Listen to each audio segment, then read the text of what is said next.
Capitec wants to build relationships with people that go beyond those of traditional banking and be a brand that helps people manage their financial lives. We believe that part of helping people manage their financial lives better is inspiring them to live better.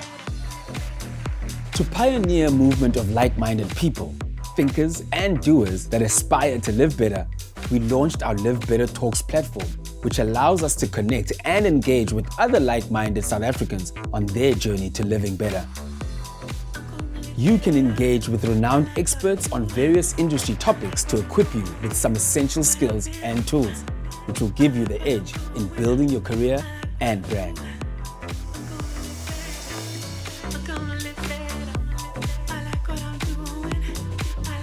You can try and ignore him, but at one point or another, you will come across an article, social media post, or a retweet about Dr. Sivuyile Madikana. Born in rural Mthatha in Eastern Cape, Madikana is a medical doctor who dreams of changing the state of health in Africa.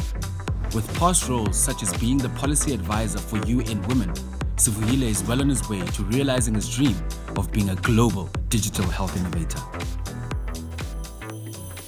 So our first guest, right, is a guy that works in public health. He goes by the name Dr. Sivuyile Madikana, right? Especially during these times where we're trying to figure out what's next, what's happening in the public health sector, how we're going to survive these turbulent times.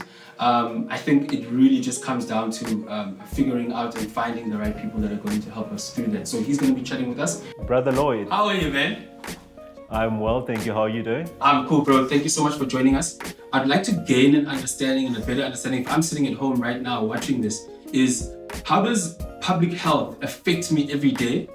And especially with public health affecting me every day, I know that you're doing quite a lot of extensive work with the COVID-19 pandemic at the moment. I'd like to shed some light there as well in terms of the work that you guys are doing and how it all comes together for the person sitting at home. In terms of how public health as a whole affects every single person, so the healthcare policies, right, that get made, this is whether the Department of Health is meeting with the different ministers, if it's the Department of Health meeting with the presidency, they then make healthcare policies for the country. Policies such as HIV, but also when you look at policies around COVID as well that they've come up with, those policies directly affect how things function within all the different hospitals. So just because sometimes people expect the fact that they might have medical aid, that the public healthcare policies don't affect them, they affect everyone in the country. When the government took a decision to shut down the whole country, that was a mixture of public healthcare policy, but also a mixture of business as well, So public healthcare as a whole affects all of us in the country. For me, the kind of work that I've been doing is using my social media platforms because my research when I was at business school specifically looked at how do we change healthcare behavior. So, for example, if the policy coming from the WHO or the policy coming from the National Department of Health asks us to use face masks or asks us to use hygiene-related matters or any other thing to kind of curb the spread of COVID-19. Those are policies that are made in order to help the greater South African individual, all South Africans as a whole. What I've done in the context is that I've used social media to try and educate people as much as I can, sort of the same way we're doing now. It's important for us as healthcare practitioners as well to use as many resources as we can in guidance with the different policies coming from the WHO or the National Department of Health to sort of help guide people in the process of recovery, understanding and response. With regards to the public health space right now, there's obviously a lot that's going to change. But first and foremost, how does it affect you on a day-to-day basis and some of the projects that you guys are working on? But again, I think a lot of us are trying to really understand from a layman's point of view, how do we get through the next levels of the COVID pandemic? What's happened is we've moved from level 5 as it was described, and now we're moving on to level 4. And part of the things that the government decided to do is to say, cool, when we come to level 4, what other regulations can we put in place to ensure that people keep healthy, especially people that have to go to work, because we need to get the economy up and running, but also we need to take care of the people of South Africa. So the government has gazetted a few things, but we'll probably know a lot more when these things come out tomorrow. With some of the work that you're doing, right? I know right now a lot of the focus is very much on the pandemic. I know that you're getting to kind of delve into a space which in South Africa right now, we've seen, for instance, the likes of the Cuban government coming in and helping. What kind of implications does that have? That, in essence, was done by South Africa because we know that we don't have enough doctors in the country, right? We're gearing up for a huge fight. So if you think of Game of Thrones, they were working towards, fighting the Night King. So in our case, when you think about COVID is the Night King in our regard, and we are gearing up because we know that there's going to be an exponential increase in the number of patients that we see. That was an initiative from the South African Department of Health to ensure that we've got everything that we need in terms of human resources, but also they're gearing up in terms of testing as well. I'm really interested in, from your view, I know it sounds like a very broad question, but where to from here? It's important to remember that it's going to be the new normal, right? COVID-19 is here to stay, and it's going to stay for a while. It's a bit difficult to map out the future because none of us have a time machine. But one of the things that I can mention is that we're going to be using face masks for a long period of time. We're going to have to social distance, for a long period of time. We have to keep away from our friends and our families. And once we get to a stage where we can even come together, it's going to be smaller groups of people. So we're not going to be in the same kind of environments that we used to be in. We just need to know that things are going to change. And they're going to change for the better, but also for our own benefit. And we just need to keep learning and keep growing together and read as much as we can.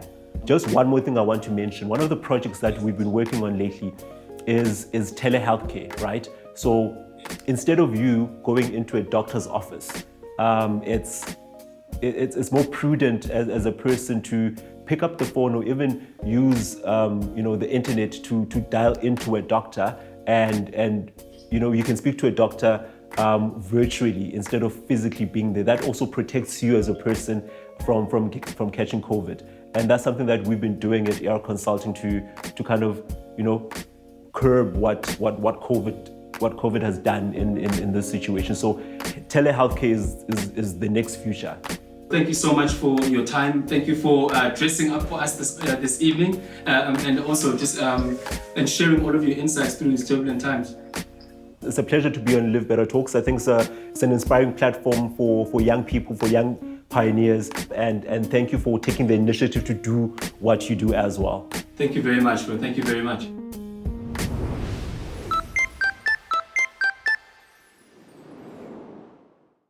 An iconic figure in the South African television industry, Connie Ferguson is a force to be reckoned with. From starring on the legendary Generations to establishing her own production company, Ferguson Films, which is responsible for shows like Rockville, The Queen, and the Emmy-winning Mzansi production, The River. Connie inspires everyone she comes across, and she couldn't be better suited to help us navigate through turbulent times. Connie Ferguson, thank you so much for joining us today. I am really, really honored to have this conversation with you today. Thank you so much for making time for us this evening.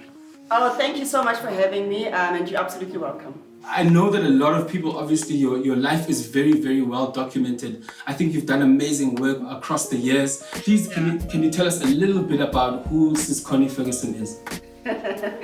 Oh man, Connie Ferguson is a simple woman, born in Kimberley, bred in Botswana. I grew up in a small town in Botswana called Lobatse. I'm the third of 7 children, so I come from a big family. of 3 boys and 4 girls, and I'm like right bang in the middle. I moved to Joburg in 1989 and then permanently in 1990, like to pursue a career in modeling and acting this side. I'm Lesedi's mom, Alicia's mom, and I'm a grandma to little Ronewa and Shona Ferguson's wife. And I'm the executive producer at Ferguson Films and a director at Connie Multinational Brands. The work that you do is amazing, and I kind of like want to start right at the beginning, you know, like a lot of us were introduced to you obviously through one of the most iconic shows, Generations. The story is well documented, and I'd love to hear like what your experience was of being in that environment. And first of all, like how did you even get onto the environment? Because I know at the time it was a lot of people's dreams to be on that show. My story actually goes way before Generations. I started off in the industry in 1990, 1991. My very first show was a show on the then TV1. I don't know if you remember, there used to be like a completely English and Afrikaans TV, and then Setswana and Sesotho TV, and then Nguni TV, right? So this was for the English channel at the time. It was called What If. I was about 20. When I started on that show. That was my first drama, and then I did a lot of dramas for TV2 at the time. Setswana dramas. The ones that come to mind now are like My Temogelo. I don't know if you ever watched My Temogelo. Lisilo Rula was quite popular. Lisilo, I think I know Lisilo, yeah. Yeah, Lisilo Rula was quite popular. Tswaka Bele, a whole lot of them, right? And then I started doing presenting work. Remember back in the day when we started, like we were completely freelancers, where you would be hopping from job to job to job to job. So we were going to auditions literally every single day. And I had just come to Joburg from Botswana. It was a strange town, extremely intimidating. I didn't know a word of Zulu. And I was staying with my aunt at Mdeni in Soweto. Then came 94, when Generations was born, right? New South Africa was born. The very first black soapy to go on TV was born. And I was so blessed to have an opportunity to work on that show, which I ended up working for 16 years. Plus 2 years, make that 18. I know like a lot of actors end up staying within the trade and don't transition into the other space. Like you mentioned, like you worked on Generations, for instance, for 18 years. But at which point did you decide, you know what, I need to start making the shift from being in front of the camera to behind it? You know, it was always at the back of my mind. And even when I was still at Generations, my husband and I were developing stories in the background, developing ideas, conceptualizing stuff. But I had kind of worked behind the scenes before I started acting on Generations. On a show called Molo Moradi Bozo, I was working behind the scenes as a production assistant. Even at Generations, I learned directing at Generations. I just never got the opportunity to actually direct a full episode, work with the directors. So I was always interested in behind the scenes. But I think where the bug really bit was when we now went on to do The Wild, which was on location. So remember, Generations is based in studio. So it's yes, the studios are big and open, but it's a very closed space. So you're used to working like in the same space the whole time. And then we went on to do The Wild, which was like in the wild, and it was open, and it was locations on set. It was so beautiful. That was such an eye-opener for Shona and I, because then we got to work on this telenovela, because then they introduced telenovela at the time, which yes, was shot multicam, but completely on location. Everything was so authentic and so natural, people could relate. And Shona and I thought, you know what, this is something that we can definitely do. So we did that show with Mnet for 2 years, but while we were there, we learned as much as we could behind the scenes. So when we started Ferguson Films, initially our very first show was Rockville. I don't know if you remember Rockville. Yes, of course, yes. The rest, as they say, is history. Then came Rockville 2 to 4. We've done 4 seasons of Rockville. Obviously then came Igazi, Unmarried, The Queen. We're on season 4, The Imposter.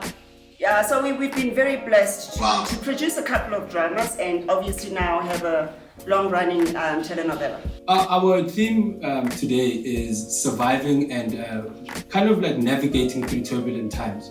I think we are sitting in a turbulent time right now, and I think it calls on all of us, especially as South Africans, to come together and find solutions. I'd love to kind of like tap into how the feeling was for you, especially as a Black entrepreneur, when the president goes on the telly and goes, "Well, guys, I'm gonna have to get everyone on lockdown." On a day-to-day basis, how does it affect you? Look, I think we all just need to accept that times are different. We have to approach it differently. The first couple of days, maybe couple of weeks are going to be touch and go, because now we are all learning as we go, right? It's a new life. So now new methods have to be adapted, new learnings have to be implemented. It's interesting times, but the thing about interesting time or challenging times is that they get you out of your comfort zone, don't they? Yeah. You actually realize as a person just how much you can deal with and how much you can actually make it work. Because you're used to being in a certain space and working in a certain way. And I guess in a way we do become complacent, right? Yeah. And then something like this comes up and it shakes you out of your comfort zone and you go, whoa, okay, I need to work, but how do I work and still be safe? So this is what we need to figure out. How do I work and still be safe? How are you keeping productive? Because I know like a lot of people right now are taking on new hobbies with fitness and wellness, but it's also a time to kind of like get into work and get into new projects. What kind of stuff have you guys like dreamt up during the time that you are on lockdown? We have come up with so many concepts, it's not even funny.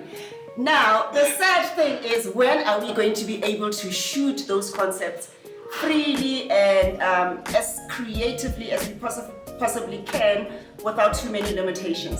But what this time has done for us, more than just having time to connect with other people, is that we've had time to sit, to reflect, to think about where we come from. First of all, as a family, we've reconnected as a family. We've been cooking every day. I actually forgot that I'm a very good cook. So I think I was reminded that, hey, I can handle a pot or two. You can do this, yeah. So it's been fun, in a way, to get to do some of the things that we've been taking for granted because we never have time. Do you know what I mean? Bonded with hubby, bonded with my girls, spent a lot of time in prayer. But I think in terms of being productive, caught up on scripts, the storylines are very exciting. I can't wait for what's coming. That's all I can say. I really, really appreciate your time, and I'm sure that everyone who's tuned in right now is incredibly inspired, not only by the path that you continue to pave, but also like just how amazing you are at it. So, siyabonga, and thank you so much. Before you go, can I just say one last thing? You said something about managing your finances earlier on, where I wanted to butt in right there, right? There's a perception that if you're a freelancer, you're literally living from hand to mouth and you can't save. Yes. I would like to say you can. You just need to manage your pocket to what you need, right? When I was a freelancer back in the day, where I literally used to do from one job to another. I remember there was one time I was a presenter on CCV TV, and at the same time I was presenting my Mepe, and then I was just starting to act on Generations. Yeah. I always made sure, because I never knew where my next check, they used to pay us with checks at the time, I didn't know where my next check was going to come from. So I made sure that of my salary, 20% without fail is savings. So I never, my salary 20% I put aside, forgot I had it, and then spread whatever was left over, what was needed for the household and whatnot. Because I always say, if you lose your job and you can't pay yourself for 6 months after losing your job, you're doing something wrong. You need to be able to save for times like now. Do you know what I mean? Yeah. And I know in our industry it's hard, but people just need to screw their minds on right and know that I have to save for tomorrow. We don't just live for today. Save for tomorrow. Don't just live for today. I'm gonna tweet that. Awesome. Once again, we want to thank you so much, and we thank you for giving us this time. That is the amazing Connie Ferguson. But make sure you keep it locked on the Live Better Talks pages. Do the right thing, and we will be back very, very soon.